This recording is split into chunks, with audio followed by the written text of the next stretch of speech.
This is Between Realms and Reason, bridging the inner and outer cosmos, one conversation at a time. Here's your host, Sandie Sedgbeer. Hello. For 20 years, long before she ever wrote a book or channeled a word, Martha Alter Hines worked on the front lines of social work and child protection, steeped in the realities of human pain. Then one night, a beam of light appeared, and everything changed. Since then, she's become a bridge between the psychological and the mystical, bringing through messages from Gaia, the cosmos, and what she calls the One Light. Through her Living the One Light series and her Consciousness in Bloom ebook and courses, Martha teaches how to stay open to spirit without leaving common sense behind. Martha Alter Hines joins me now for a rare conversation about healing, discernment, and learning to live the one light in a very human world. Martha, welcome. Oh, Sandie.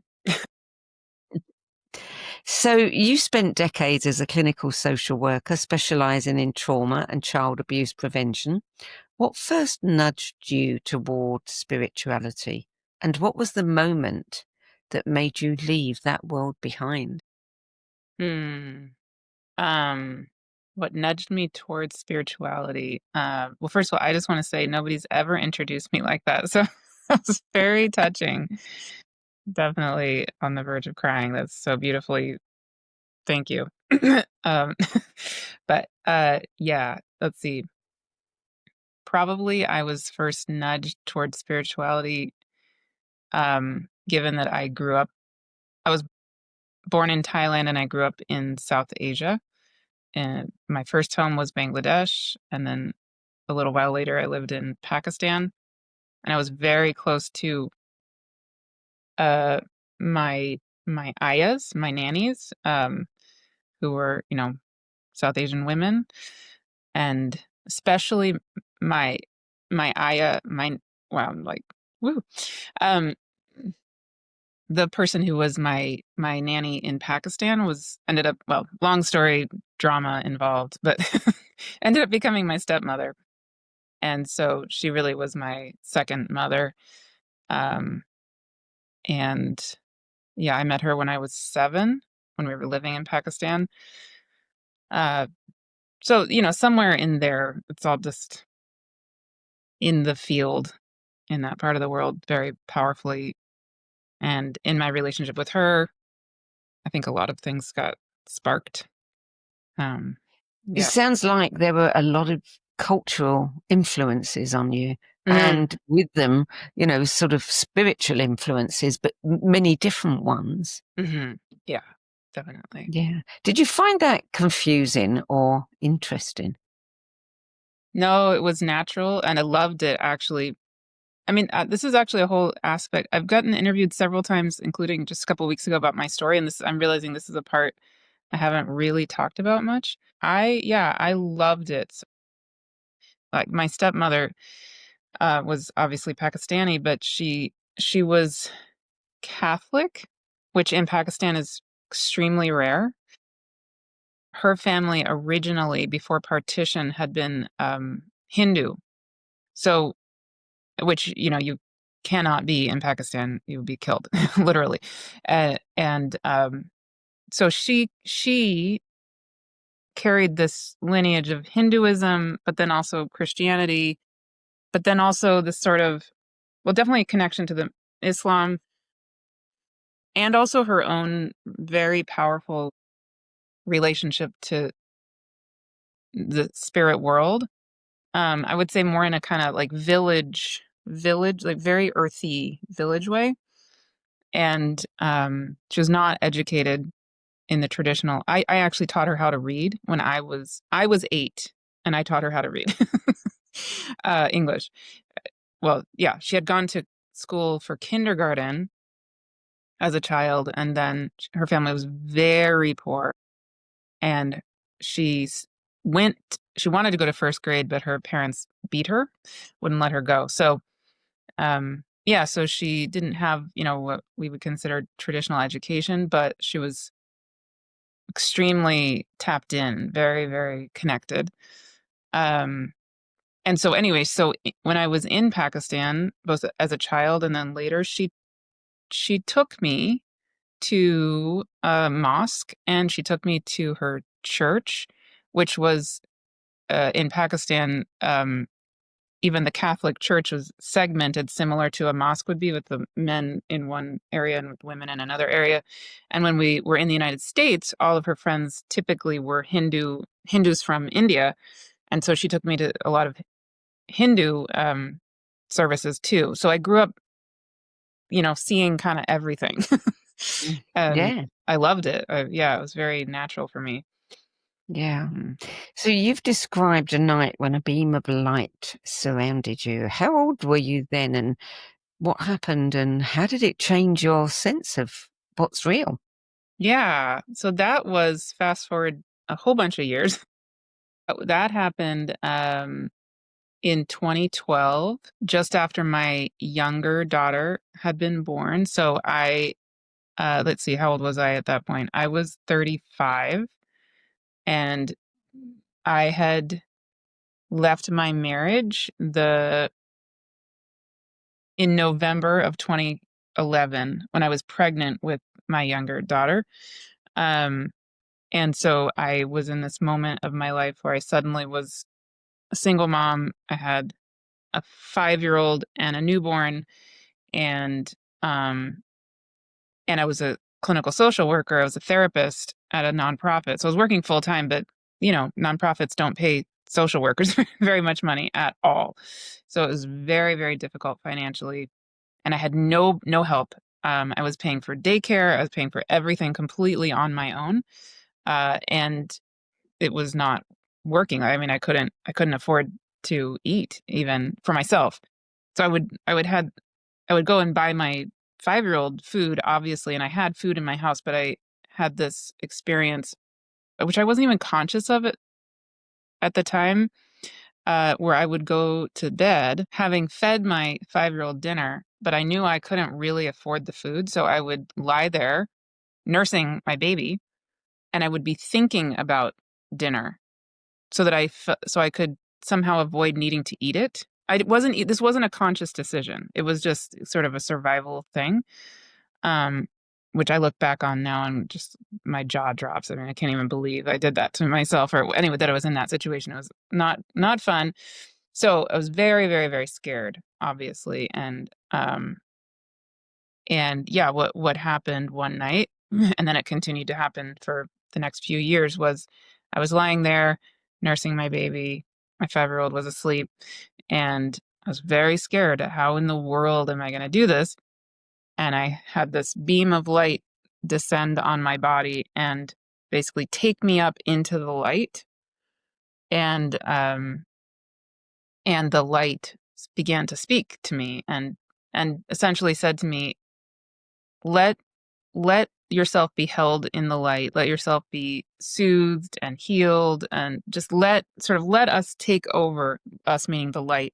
Let the light kind of take over not exactly take over your life. I mean, I guess, yes, you could say take over my life, but really I went through the next several years of just being held in the light and letting my nervous system be healed. Because my marriage wasn't violent or anything like that, but it was very, very difficult to leave. My children's father is disabled. He has advanced muscular dystrophy. So it was a I could say, like, a not very popular decision that I decided to leave the marriage because, of course, his family was very upset that I would do that given his circumstance. But I had to. I really just had to, for my own sake and the sake of my children, for a lot of reasons. And he's a good person. It's not that he's, but it was traumatic to leave. So I just, it's just like I needed several years there where the light just held me and infused me. And there's a lot more I could say, but yeah. What did you think it was? Light. You knew what it was. Yeah. It it wasn't something completely unknown to you. No, it was very clear immediately what it was. Yeah. It was very pure light. Pure, pure, pure. Like you could say maybe it was Christ light, but no, it was more not attached to any one particular type. It was just, yeah, pure divine light. How did it feel? Amazing, ecstatic, soothing. Yeah, sort of awe-inspiring. Did you have any conflict about it? I mean, given that, you've got a background in psychology, did that make it easier to make sense of the experience, or was it harder, to make sense of the experience? No, I don't think I really questioned it. In starting it when I was 21, I started studying Reiki. So it felt sort of like being held in a humongous beam of Reiki energy, right? I think so. It was pretty natural to me. And I had also, as a older teenager, I attended the Unity Church. It says, um, Christ light and those kind of ideas were pretty normal for me. Yeah. So, for those that are unfamiliar with your story, who are the beings of light that speak through you in Yeah. Living the One Light, your book? That's a great question. I actually don't know. You don't know? I don't know. Yeah, okay, I can feel them. I mean, they're right there and they're laughing at me right now. I've never asked them. I can ask them right now. Yeah, who are you? They're just laughing. They're saying, you don't need to know more than, I mean, we're light. We're beings of light. Yeah, they're Beings not of light. Okay. Yeah. Do you know anything about them? Where they come from? How many there are? Or Well, I channel infinite benevolent beings. So I channel actually not only these beings of light. The beings, there was a circle of 8 beings of light who came to me in April of 2018 and told me I would need to leave social work and begin channeling and all of that. So those are like key figures, I guess you could say. But and I can feel them even right now. But I'm not the kind of person who channels one specific, the Pleiades or the Syrians, or I channel kind of anything that shows up that's benevolent, only benevolent. Yeah. I just lost track of your exact question, but um, yeah. so the book that you wrote, Mm, Living the One Light, yeah. that speaks directly to those that are ready to awaken. What does awakening actually look like in everyday life for you? For me, yeah. What I does mean, it look like? it's like the question, right? For me, I would say the way that I experience it is it's really a matter of being awake, being awake to the reality of ourself as who we really are. So soul, spirit, and human and earth, all being conscious, like being able to, like, if we've been in a dream, if we've been asleep and we've been dreaming and then waking and then dreaming and then waking, for me, I think, yeah, the way I would define awakening, if I had to give a definition, is being able to be conscious of all the realms at the same time. So the beings describe awakening as a movement from forgetting to remembering to embodiment, both individually and collectively. And they say it's not all light and bliss. So where do you sense that humanity is in that process right now as a collective? Yeah. That is such a huge question. And yeah, right.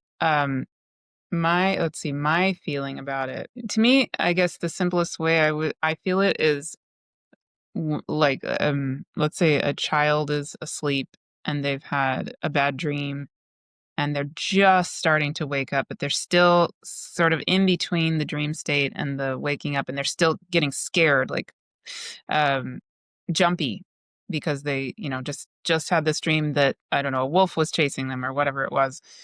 Um, yeah, so I feel like we, in general, are kind of like that child who still needs to be held, right? I mean, I can just speak for myself. My nervous system has been very jumpy in the last 6 weeks or something. And yeah, and there's nothing wrong, quote unquote, in my life. But just collectively, I think there's just so much, of course, suffering and fear.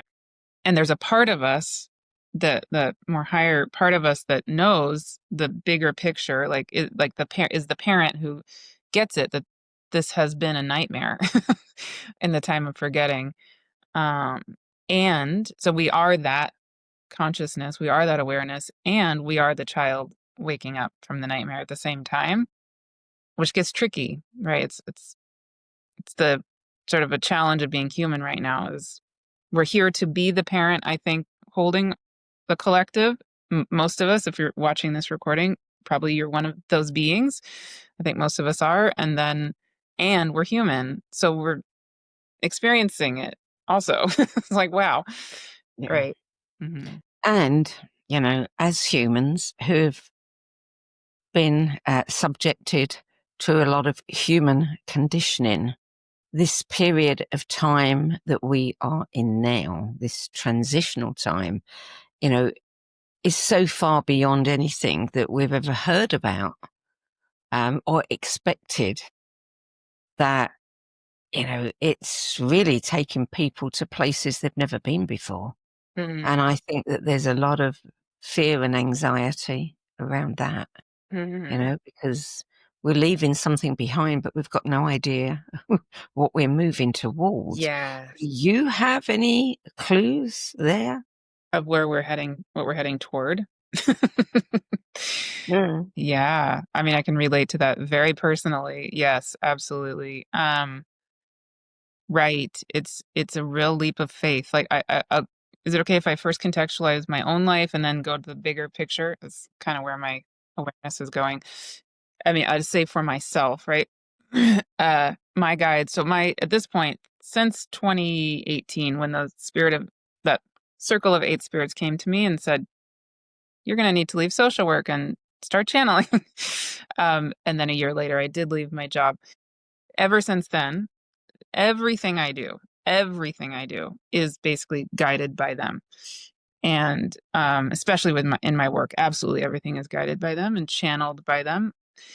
And so when they now show me the coming year, 2026, and then beyond that into the many decades, they show me that the world is in such turmoil, such this moment of incredible change and kind of topsy-turviness, and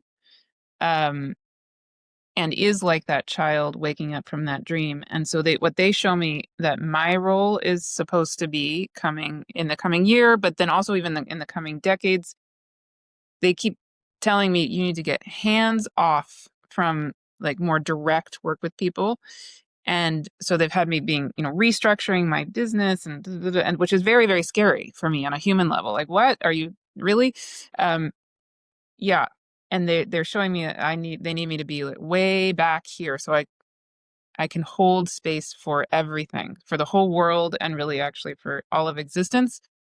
And they keep saying my ultimate role is to channel for the world and to help stabilize the planet.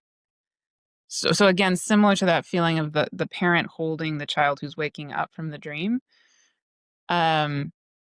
And yeah, anyway, so on a personal level, all these practical things, they're having me change all these practical things in my life to make it possible for me to be more in that way of being. So that's a whole long story. But so again, I think that's part of the anxiety I'm personally feeling, is that they're really they're asking a lot of me on a human on a human level. But then to tie that into what I feel like is coming, yeah, I love that. I love feeling into that. So yeah, what I feel coming, what I'm shown, is that the end of 2025 feels like a big turning moment. We've had many of them, but this feels very concrete. what I am shown is that December is a really, really, really key time where there's like a threshold right around, well, it's like December 5th, but then December 19th in particular is like this threshold moment where we go from this time where we've been aware of this whole notion we call New Earth, right? And we want that and we're waiting for it and excited for it. But they're saying, okay, but now is the time. Like now is where you, first of all, you get it that it's not just like something that's going to happen to you. You're not here to just passively lie down and let New Earth wash over. You're here to be it. You are it. So, and this is the time, really, they show me December 19th is a key moment for a big wave of humans to step in, to cross a threshold into being New Earth. And that, in my sense, just means kind of this like energetic click, like an energetic shift in our bodies, in our being, in our perception of ourself, that we are actors. We are in action as the being that we are, as earth, as light, as the divine. We are here to do it, to be it. And around that December 19th time, for various reasons, it feels like it's an energetic, there's humongous amount of support for us to switch and cross that threshold together, each in our own ways. And then 2026, the whole year, especially the first, I'm not really shown past the summer of 2026 because the first half of 2026 is so powerful that I think I'm not quite ready to see beyond that yet. But what I'm shown is, yeah, astrologically, we have the Neptune-Saturn conjunction, February 20th, 2026, which is massive and which absolutely fits that whole idea of stepping in, choosing to be the actor of the divine, like the action, putting into structure the dreams of the divine into reality.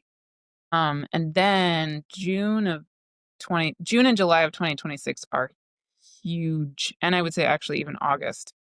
But June of 2026, we're going to have Uranus squaring the nodes of the moon with the Pleiades. So that's a whole topic. That's like, wow. And then Chiron will be switching into Taurus. And then the nodes of the moon switch into Leo and Aquarius. So there's like all these big shifts of energy, June and July. And then we have anyway, there's a lot going on in the summertime of 2026. I think really supporting us to radically align as the intelligence of the divine that we are. So anyway, that's 2026. And then I can't really see beyond that. They're not really showing me beyond that. But what they do, if I look ahead in that kind of way of seeing decades ahead, what they just show me again, this need in terms of my role to stabilize, to be a presence of stabilizing the earth, because it just feels like, there's going to be these years of a lot of this turmoil, but it's such a crucial thing that again, we're like that parent holding the baby, so the baby doesn't just feel like it's just flailing, Anyway, I just talked a lot. I'll stop there. You have studied astrology. Do Yeah. you find that helpful in understanding what you are being told? Do you, when you're told something, do you then go and look at the astrology and match it up? Exactly. Yes, exactly. And I do it in that order. Yeah. I don't ever plan anything based on the astrology. Never, not a single time. But exactly that. So like I was told that very clear date of December 19th as this very pivotal moment. And then I looked at the astrology and I went, whoa, yeah, exactly. Yeah. Did you ever ask the beings, why me? I am right now. I mean, I have that question. I definitely have that question all the time in myself. Yeah. And again, they're smiling at me and kind of laughing and they're going, why are you asking that? Why not you? Yeah, they're saying, why? Come on. Really? Thanks. Yeah. Well, everything about your work is really about wholeness. And you talk a lot about, we are inseparable from the earth. And I think that the beings talk about returning to wholeness. And they say that when one of us remembers, the earth remembers as well. How do you see that connection between personal and planetary healing? I mean, at the moment, the numbers of people that really understand our connection to the earth and everything on it isn't probably outweighed by the ones that don't. Right. Far outweighed. Do you see that we are going to begin to really understand and embrace that over the coming year? Certainly, many of us are. I think, yeah, I just in the last 2 to 3 months have realized even more and more powerfully why it is such a big deal when any of us take the steps to do our deep own personal healing.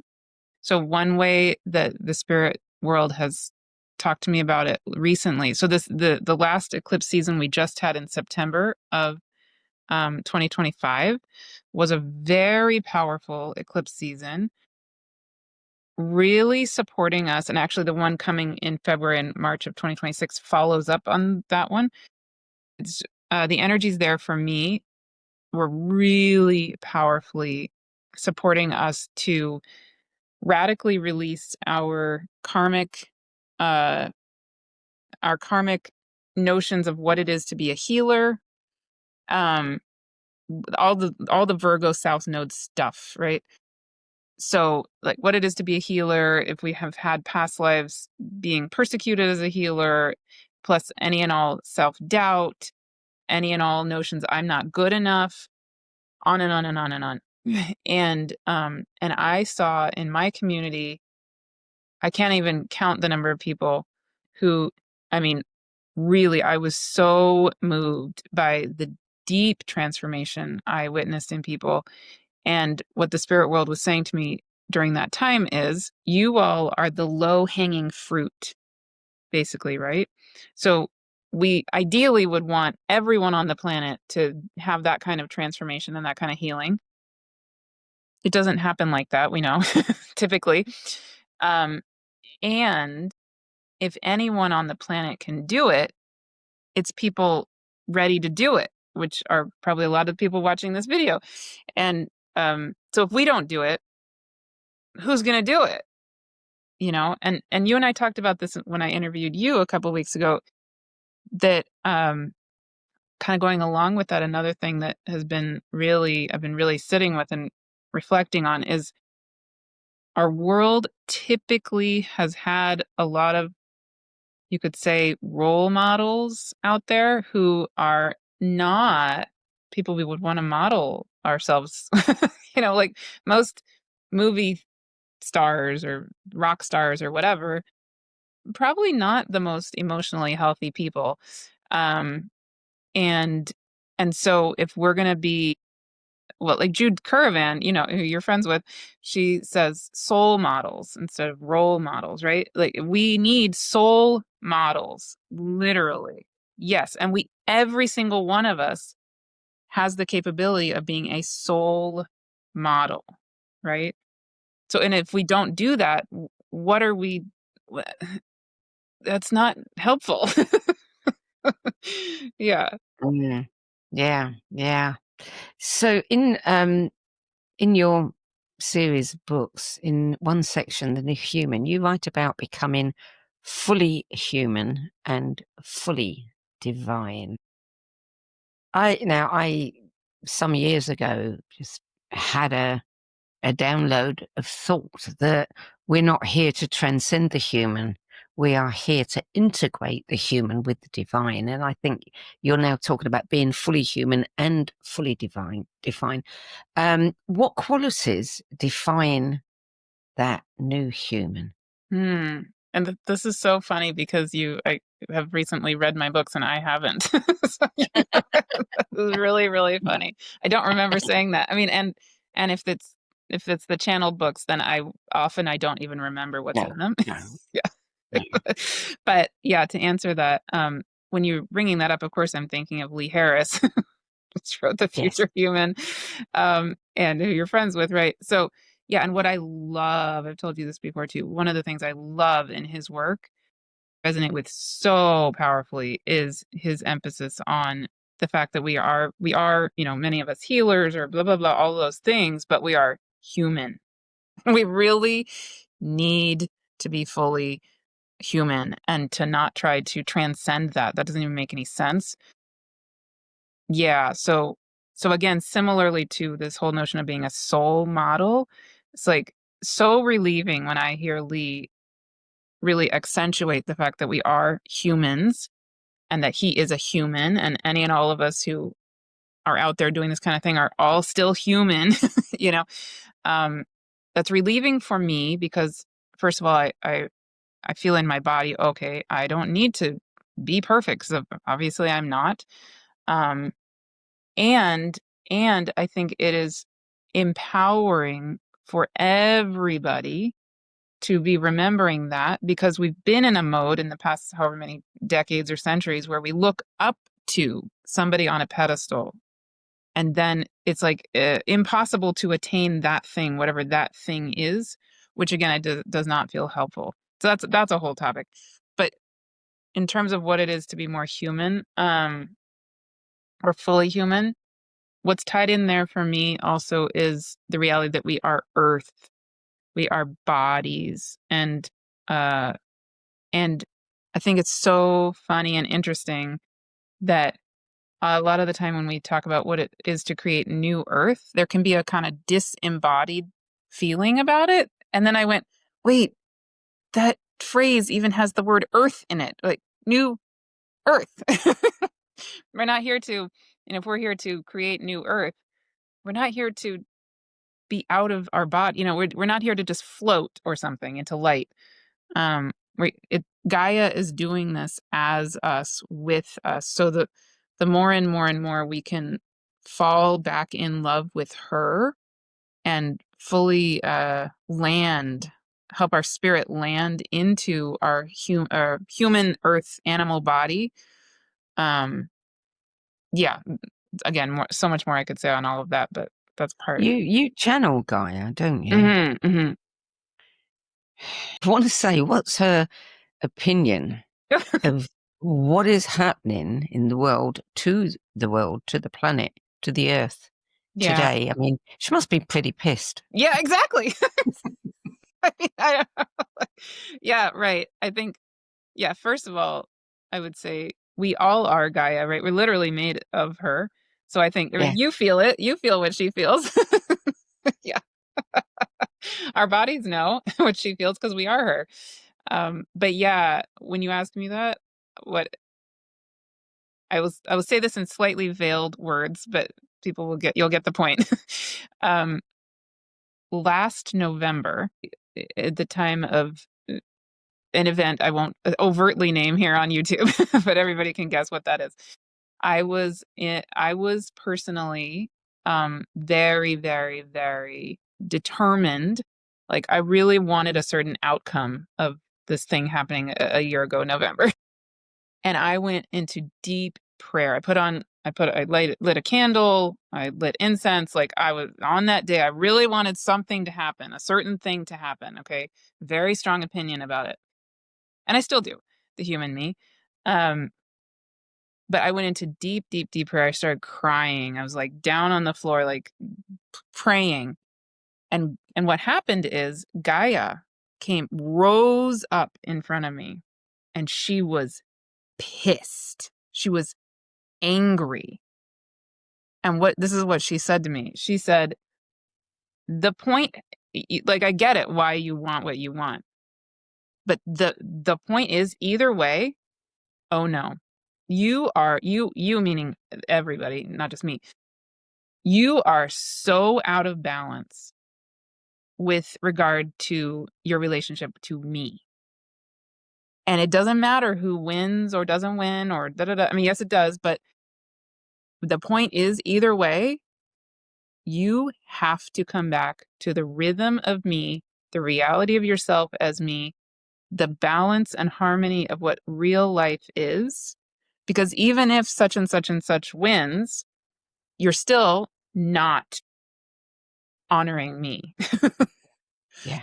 Yeah. Yeah. Yeah. Yeah. How did we forget so much, do you think? You know, I mean, our ancestors knew this. You know, they lived, you know, many indigenous peoples, you know, they know this. And yet we've forgotten. I know. I know. Yeah. Yeah, you genuinely want me to answer? Yeah, I do. Yeah. I mean, right. I think where my mind is going with that is the Enlightenment and, you know, the Industrial Revolution. And I'm sure there's lots of answers, but I'm thinking of my own indigenous family, or, you know, my one side of my family is was native Gaelic speaking in Scotland. And so, you know, that's one of many, many, many, many groups all over the planet whose language has gotten obliterated or pushed away, or all the spiritual connections to the land and all that were, you know, definitely not encouraged and actually outlawed and all that kind of thing. So yeah, so I tell this story a lot, but it was my great grandfather who immigrated from Scotland to the United States. So it's really not very long ago that my family was Gaelic speaking. And my mother and I didn't realize that about about this is her grandfather until I was probably in my 30s. So my mom was in her 50s or 60s. And now she has spent the last many, many years studying Gaelic. So she's relatively fluent-ish. And she's gone to Scotland many, many, many times, visited the parts of Scotland our family is from. I've gone there 3 times. And each time I go, especially to the western part of Scotland, which is where my family is from, and especially the island where my family is from, I mean, the land just speaks to me. The wind speaks to me, the rocks, everything is wow, so alive. Yeah, so I think, that's one part of the answer is that is very systematically pushed away. What I would love your answer, if you feel like it. Well, it seems to me that the pursuit of progress. Yeah. You know, I mean, I've heard the saying, man is a problem-solving animal. Take away his problems and he will be very unhappy. And I think that we are constantly, trying to create. We're creator beings, but some of the things that we create, you don't want to create. We find a use for certain things that we create that is not, a good use of that creativity. And I think that we have become full of hubris. We think that we are, the pinnacle of evolution, that we have mastered it. We know everything. We've conquered the world. We've conquered the stars. And the arrogance that we carry is so damaging. We've lost our humility and we've lost our connection. I remember once doing a series of interviews called Inside the Mind of God, where I was asking several teachers from different ideas and ideologies and faiths and beliefs. And I spoke to a Native American, and he, beyond all the others, and there were some big names there, he, beyond all of the others, made it clear to me, that we live, as part of so much abundance and, everything, nourishment, and we don't even see it anymore. Yeah. Yeah. And I think that's why we're in the state we're in. Yeah. And Gaia has every right to feel betrayed, angry, you know. I mean, she could shuck us off, you know, if she wanted to. And one has to ask, why hasn't she? Yeah. You know, because she is the soul model. Oh. Oh, Yeah. wow. Yeah, Right. because she is the soul model. Mm-mm-mm. And we're not recognizing it and acknowledging it. That's Yeah. so beautiful. You know, does she talk to you a lot? Yeah, all the time. Mm-hmm. Well, what would her advice be, given the state we're in? For the world? Yeah. Well, I channeled her about a month ago. I definitely recommend anybody who wants to watch this on my YouTube channel. Because I had this realization, oh wait, if we're supposed to be creating new Earth, maybe we should ask the Earth for advice. Yeah. Yeah. So I channeled her for that, and what came through was so simple. Um, she said, "Please, I want you to be just focused on creating pockets of love all over the planet." So she was talking about like similar to when we have a house, or an apartment, or wherever we live, and we maybe are like, I don't know, decorating our living room or whatever that means. She said, it's, you can walk into any home. It might be poverty, it might be rich, whatever it is, but you can feel it, whether there's love there or terror or a mixture or whatever. We know that we can walk in. It can be the most poor village home in, let's say, rural Pakistan. We've spent a lot of time in. It doesn't matter if it's wealthy or not, right? We feel what's been going on in the home. And also, when I used to investigate child abuse, like, right, very clear. I wouldn't even, I could actually just tell from the outside of the house, even I could just see the energy. Not like I could write that in a court report, but you Yeah. know how that is, right? We could just feel it. All the layers of what's gone on somewhere. So what she was saying is, my body, the earth, is like a big living room in a sense, right? Those weren't her exact words, but I'm kind of paraphrasing. So she said even it feels maybe tiny to you, but literally everywhere you go, you have the potential to be a pocket of love yourself. And then anywhere you are, like, even if the simplest thing, you have your literal home, your literal living room, and you can invite people in, and they will be surrounded by love or not, right? And she said, please, that's all it is. That's all new earth is very consciously being and creating those pockets of love everywhere. Not difficult. I mean, it's simple. Mm-hmm. It's simple. Mm-hmm. And yet we find it the hardest thing in the world. Mm-hmm. Yeah. Yeah. Yeah. That must be heartbreaking. Mm. You, in your books following the series, you kind of went from into the cosmic, and you are channeling other beings in the cosmos, but you're also channeling beings that live within the earth. Is that true? There's been rumors for years about people, humans living, who chose to live in the earth. And there's also been many rumors about ETs, that have fled planets that were dying and are living within the earth. Who are you channeling?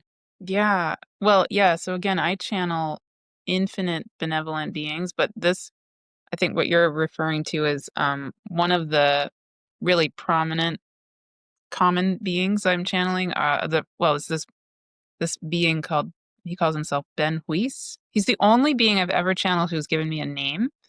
He's very clear from the very beginning, years ago. His name is Ben-Huis, and he is an inner mountain being. And yeah, I channeled him last January on an interview where Pam Gregory was interviewing me. So if anybody wants to go hear me channel him, you can go to that video. But yeah, I'm holding a whole series this year where I'm channeling him.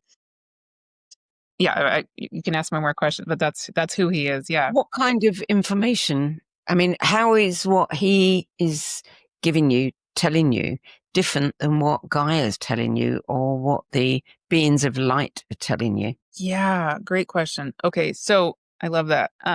So fun and interesting, actually. One of the big themes that's been coming through for years, um, is every realm of being that I have a relationship with and that I now channel, including the inner earth beings. But this is true for ocean beings, for fairy realm, for star beings, for every realm of existence. They all have, of course, deep ancient wisdom, but they also have, so they have general wisdom. They also, every single one of these realms has an entire history and tradition of medicinal and healing practices. So, and that's a big part of what, over the coming years, all these realms are wanting me to channel and help, not only channel, but help us all to remember in our own being, because it's natural to us. We've just forgotten how to do it. So when I'm channeling the inner mountain beings in this series, it's been a mixture of them, like their realm.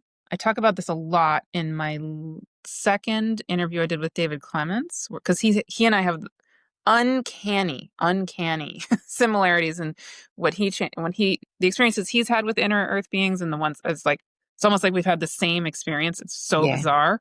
Yeah. So one of the components of what the inner earth realms seems to be is their dimensional reality is a dimension of wholeness, right? So it's really, I feel like only this particular dimension that we've been living in as humans, where there is this sense of pain, suffering, separation, like the illusion of separation. It's very specifically this one realm of reality. And it's not really even, I don't know if you even call it reality. But anyway, but part of what they're doing, the inner mountain beings seem to be doing, is they're inviting us into their realm of existence so that we can be held in a reality of wholeness.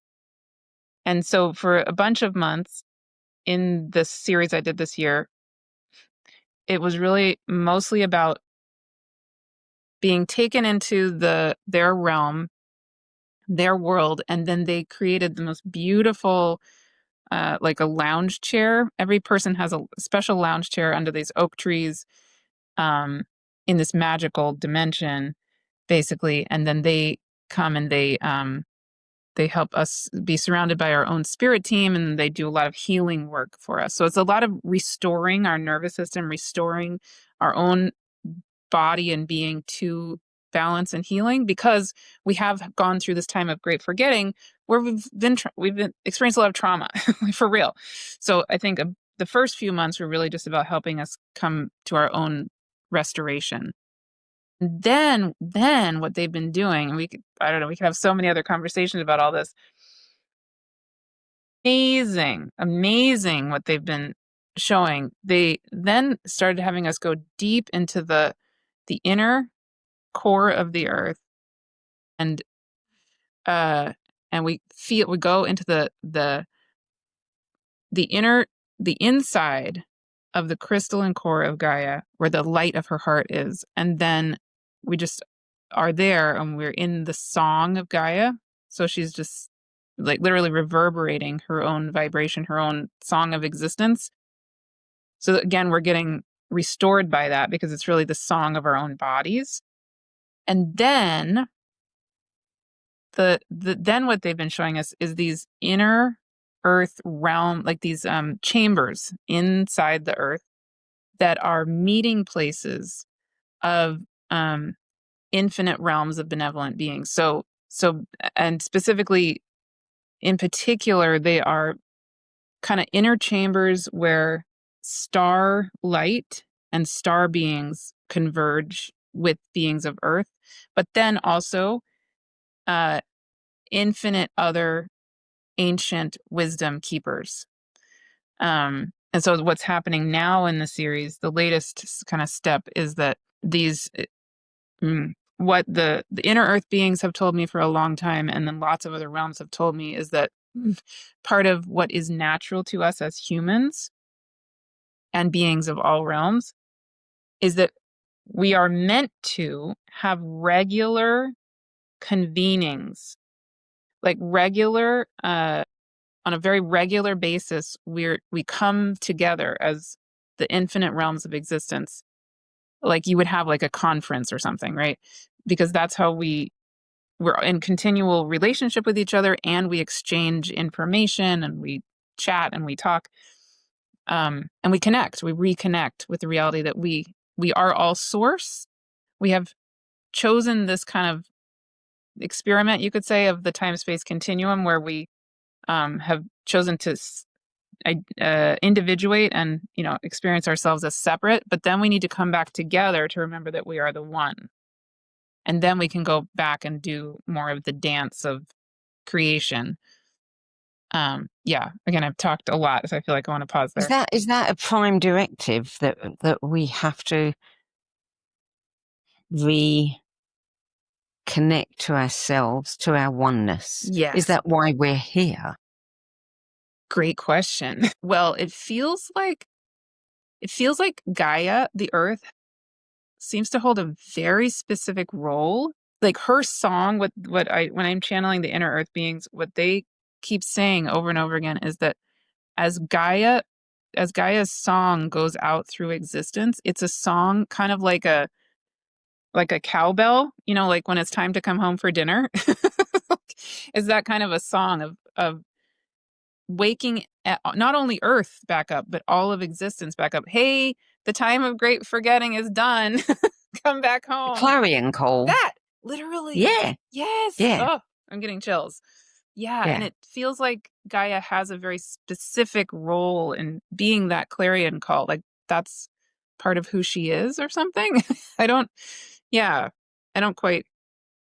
Well, we can't begin to understand our connection to the universe until we've connected to the land and to the planet. That's how it feels to me. Only then can we start connecting, with the cosmos, which has to be our ultimate goal because, we're part of it all. Yeah. Yeah. How confident are your different sources that we're going to make it, that we will heed that clarion call? What they're saying is 100%. Like it's done. It's true. And I think if I let the Martha human in there also with the answer, I think it's the human Martha would say, and they're like, nah, but well, I'll just say it anyway. The human Martha would say, I think it partly depends on what your definition is of, success or whatever. Because a part of me feels like, well, if Gaia does need to sort of, I don't know, throw us off and start over again, then okay. Because we will still exist as source, we will still exist as souls, we still exist as spirit. I don't actually personally think that's horrible, if I'm being super, super honest, as the Martha me. But when I'm tuning into my guides right now, they're kind of giving me this look like, no, that's not the point here, guys. Or to me, they're saying, look, we didn't have you come to the planet to just have it all just like die like that. No, hello, no. And I feel like there's a little more there. What are they're trying to say? They're showing me, like ourselves, as the beam of light that just that's divine light that goes straight into Gaia, where there's not even a question, like, will this work or will we succeed? It just is. Like, we are here we are. Like, would you say this is humanity's greatest challenge? I think, and this might just be my own personal moment, but I think the greatest challenge is somehow navigating this moment we're in, where we are that baby being, just waking up from the nightmare, and getting it, on the one hand, that we are held and we are holding the baby, both of this. We are the baby and we are the parent, all at the same time.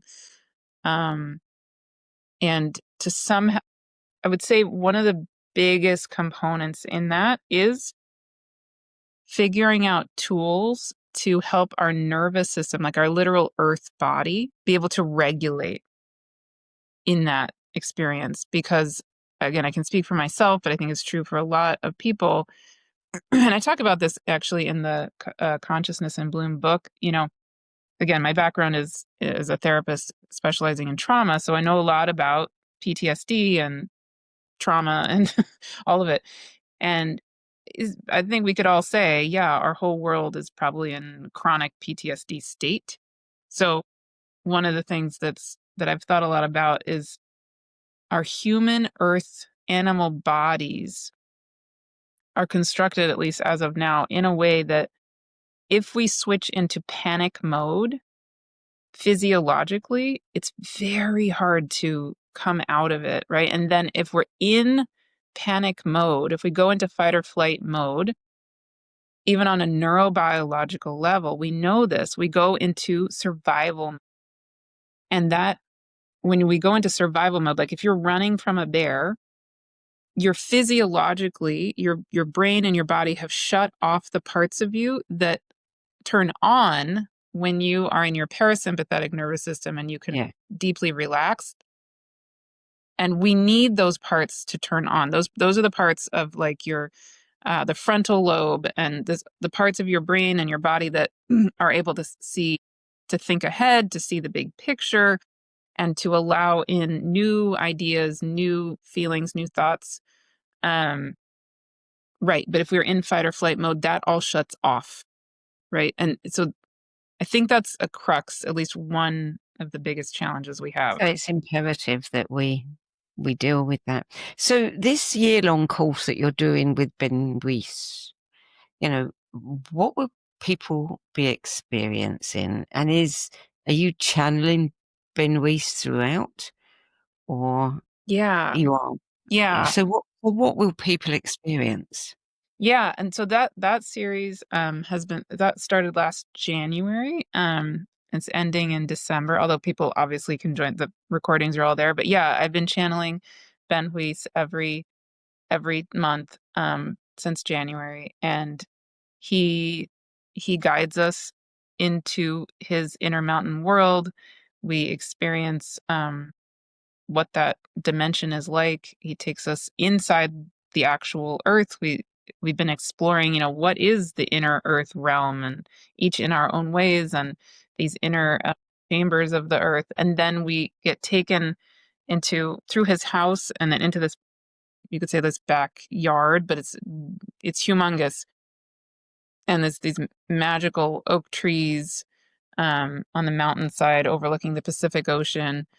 And then we go into a lot of healing sessions in this magical world. So I'd say, what people have been experiencing is a lot of deep healing. And a lot of the people who are in that journey have talked about that, the inner mountain world, the Ben-Huis world, showing up even in other times. Like, people, of course, who do that, the things with me, also were connecting with Kelly Kolodny or David Clements or John Ryan or whoever. And they'll say, yeah, last weekend I was doing the latest channeling by David Clements, and I was taken to the Ben-Huis inner mountain world. So it's becoming, I think part of what we have the opportunity for now is to reconnect with all of these realms of existence, because they are us and we are them, and they want to be back in connection with us in this way. Yeah. What's the hardest part of your job? I think boundaries, meaning my own self-care. Yeah, and knowing, I think, because probably you can relate to this, I have huge amount of compassion, of course, for the suffering and the pain of anything and everything. I have Pisces sun in my 7th house, if that kind of sums that up. So I've really, really learned a lot over the past 2 years, especially when Saturn's been moving through Pisces in my 7th house with my sun and my Mercury. That, yeah, I think actually the Lee Harris attention to the fact that we are healers and humans, that has been, wow, I really needed to hear that. I needed that. Yeah. And really taking care of the human part of me. That's the. What is your larger vision for this next phase of humanity's awakening? I'm excited about it. Really excited, actually. And this is part, people loved the interview I did with you, when I was interviewing you a couple of weeks ago, and it's related to this bigger vision I have. Highly recommend everybody go listen, because then we get to know Sandie, which is pretty awesome. So yeah, this is what I'm really excited about.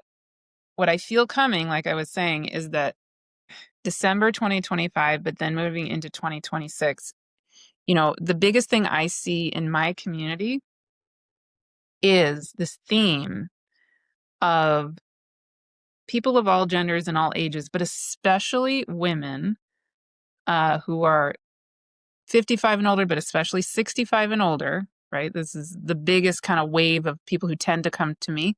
So many of us have all these gifts, have all this ability, but we have been trained. And I think there's something about this kind of 65 and older generation of women in particular. This is true for any of us, but something about that group. We've been really trained, especially as girls, as women. Our voice doesn't matter. Actually, not only does it not matter, we need to keep it quiet. We need to shut ourselves off.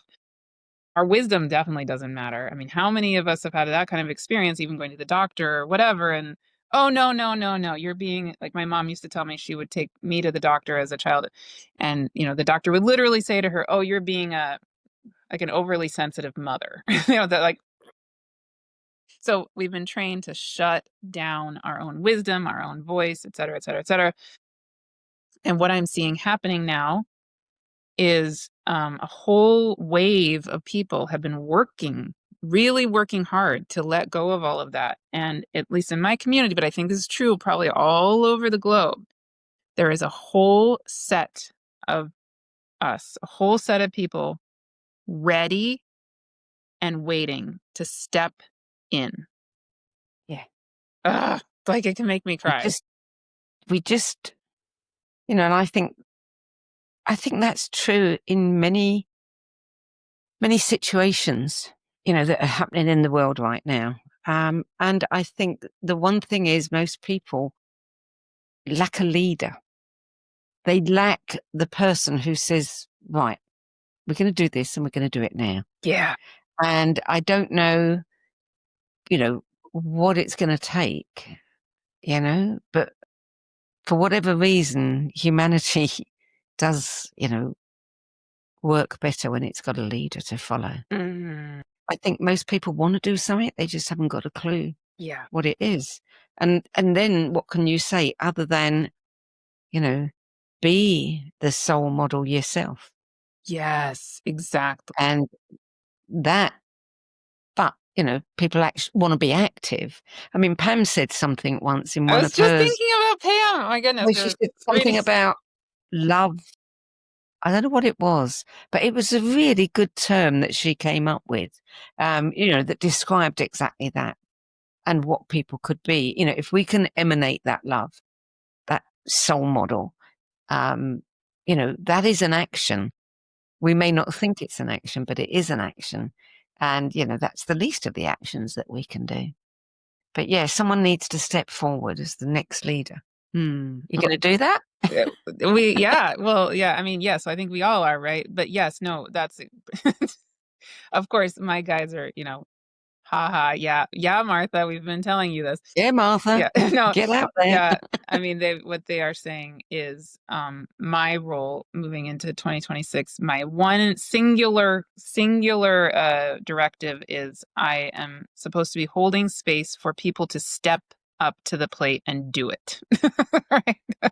Yeah, and right, and so yeah, they're just saying, okay, December 19th, hold this event where you're going to help people drop into what is mine to do. And then everything, my whole free community, everything, any courses I hold and everything for 2026, all are all about supporting us. We are New Earth. We are here and we are doing it. It's not an idea. It's not a wish. Nope. This is why we're here, and the time is now. Right now, let's go. Yeah, my South Node in Aries, Venus in Aries, like, boom, let's do it. Yeah. So your beings, if, they could collectively give one piece of advice to humanity, what would it be? They're smiling and they're saying, yeah, and I feel like Pam is coming to me a lot in the last few minutes here. So there's something there with Pam. Pam, if you're watching this, I don't know what it is. But it's like I want to insert Pam right here, and she has something she wants to say. I don't know what it is. Yeah, because obviously she's a major leader in all of this, right? Like there's so many of us. It's not just one person, but yeah. So insert Pam's light right here. I don't know what it's trying to say. Yeah, what my guides are saying is, there's one thing you can do. Please, please, please, please let go of any and all notions that you're not good enough, that you don't have something to bring, that you don't have XYZ gift.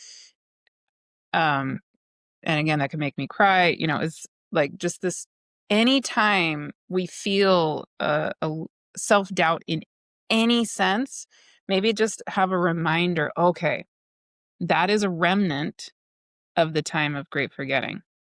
Thank you. You can step over there. Yeah. I think, a message that we need to really take on board is we wouldn't have come. We wouldn't be here if we didn't have something to contribute. Yeah. Yes. Yeah. And so, forget, as you say, forget all the doubts, forget all that smallness. We're not small. We were never small. Put your big girl pants on or your big boy's pants and do it. Do it. Yeah. Yeah. Martha, I'd love to have you back another time and have you channel for us. Yeah, of course. Anytime. Yeah. I think that would be great. Thank you for joining us today. Aw, thank you. Long lost friend. I'm so glad we have found each other. Yeah.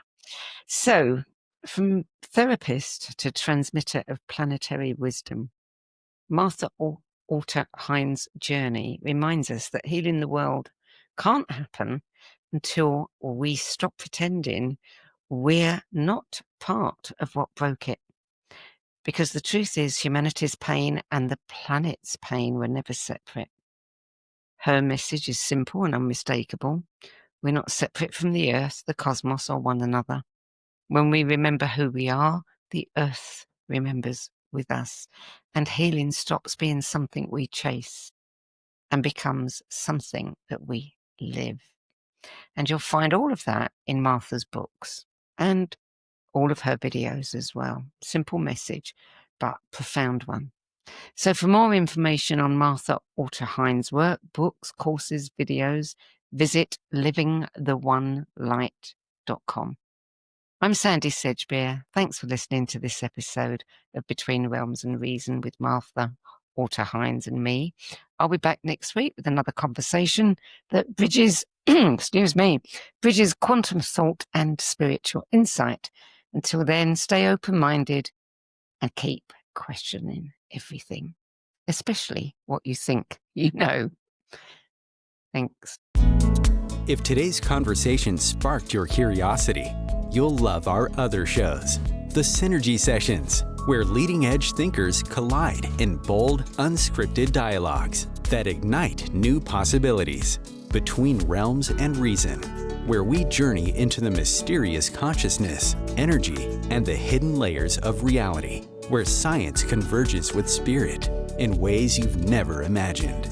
And the No BS Spiritual Book Club, where leading-edge new thought speakers, teachers, authors, and luminaries who've walked this path before you share the 10 books that had the biggest impact on their life journey. All 3 shows are available on YouTube, Spotify, Substack, and all major podcast platforms.